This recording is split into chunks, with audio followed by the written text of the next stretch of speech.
Wow, that was so good, Sophie. It was really beautiful. I love Beethoven so much, especially that piece, which is Sonata number 14. I thought it was 14. I was like, wait a second, that's kind of a large number. Anyway, Sonata number 14, movement 1 by Beethoven, better known as the Moonlight Sonata. So, how long have you been playing piano? I don't know. You don't know? Like, not that long Like, ago. actually playing the piano or like playing on the keyboard in the room? Well, yeah. I don't know. How long have you been playing on, like, from the time when you were playing on the keyboard? A little more than a year, probably. And then how long since? So like a year and a half. And then how long since, like, actually playing on this piano? Less than a year. Less than a year. I don't know when we got the piano. That's kind of crazy, though. I don't think you're supposed to be able to play that good. Only playing piano for a I year. jumped into the stuff I wanted to play, not the stuff I should play. So why did you learn that piece, or why did you play it today? Well, I don't know why I learned the piece, but because I wanted to learn it. And I played that piece because somebody requested it. It was our friend Betty, so it's for Betty. Hi, Betty. That was for you. Well, I can't take credit for it, but So, do you have a joke? Oh wait, no. We're supposed to talk about what happened this week. Okay, what did we do this week? I painted phone cases. Cool. What did you paint on? A weird rendition of Starry Night on one. Cool. Oh yeah, I saw that one. It was really cool. You said it had like 2 moons. And then I realized they were big stars and felt really stupid. So.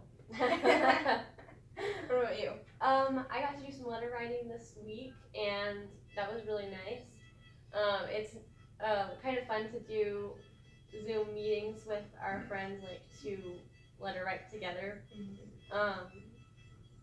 And so that was really nice, and still kind of a unique challenge, I think, to find the addresses in your territory, like so that you can find the name and address the letter correctly, or even find the phone number. Sometimes that's difficult too. So, and then I've also really liked how we've been using the breakout rooms after the meeting, because you get to actually talk to people for one thing, instead of being like afraid to talk or like you can't hear anything because it's all static. But now we get to actually visit with each other, and it's nice to look forward to like getting put in your breakout room, and like who else is going to get put in your breakout room, what are you going to talk about, and so that's really fun. And then yesterday at the meeting, or after the meeting, we got to talk to a French delegate that was at the International Convention and Evening Gathering, which I guess he's like technically not a delegate anymore, he's just a brother from France. But it was really cool to talk to him and see what he had to say about what things are like right now in a different part of the world. And it was really nice to meet him, and really fun. And the meeting as always was so good. Brother Willis's talk was really good. And the Watchtower, that was a really good Watchtower, about love. And now it's the best part of the show, right, is the corny joke. Do you have it for us this week? I do. Why did the Scared Crow earn an award? I don't know. Because he was outstanding in his field. I like that one. I stand in fields too. Can't I get an award? I think the Scared Crow already got it. I mean, come on. I could pull it off. I think if I had the right outfit and a good straw hat, I could be a great scarecrow. Okay, you're like, Sophie's like, sure. Let's play Key Melody. Hold on a second. Make sure it's not gonna fall off in the middle of the song. That's always fun, though. Did you want to do that?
called Jehovah is My Shepherd, by the way, and I didn't put the number in there, so I don't actually know what the number is in our new songbook.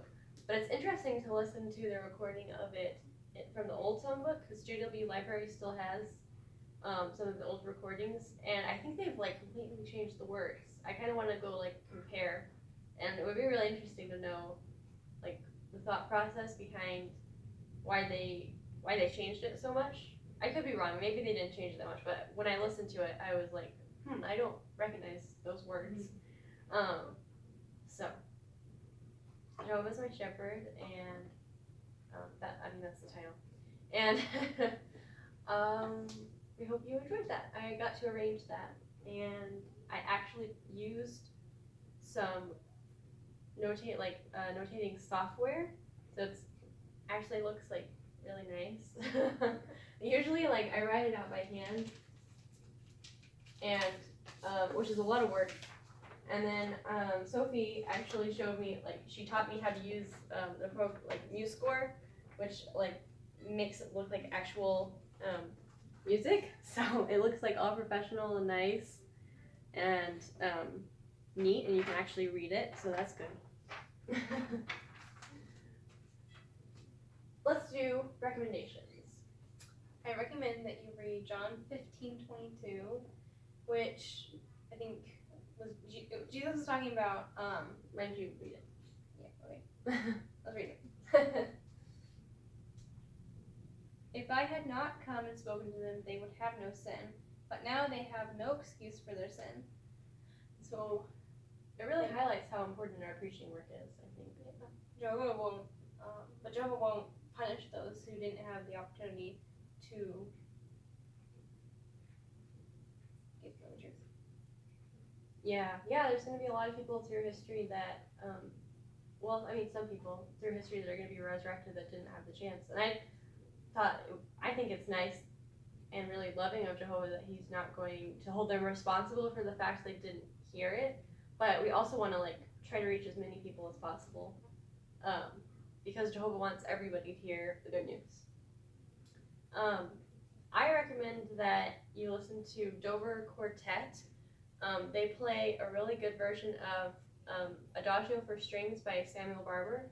Samuel Barber was an American composer, and he lived, I think he wrote in the 40s, maybe 1940s, so a little more recent than Beethoven or Mozart, quite a bit more recent. And his Adagio for Strings is really beautiful, really famous, very emotional. The Dover Quartet does a nice rendition of it, and so it's, instead of being a full orchestra, which is usually what they use for Adagio for Strings, it's actually just two violins, a viola, and a cello, which makes the quartet. And I like their version of it. I'm also working on a concerto for violin by the same composer, Barber, and so that's been fun to play, because I usually play stuff that's a lot older, so playing something that was written in the 20th century has been really interesting and different and fun, so I've enjoyed that. Okay, is that all we have to say? I think so. Oh, okay. Thank you for watching. We hope you enjoyed. We love you. Bye.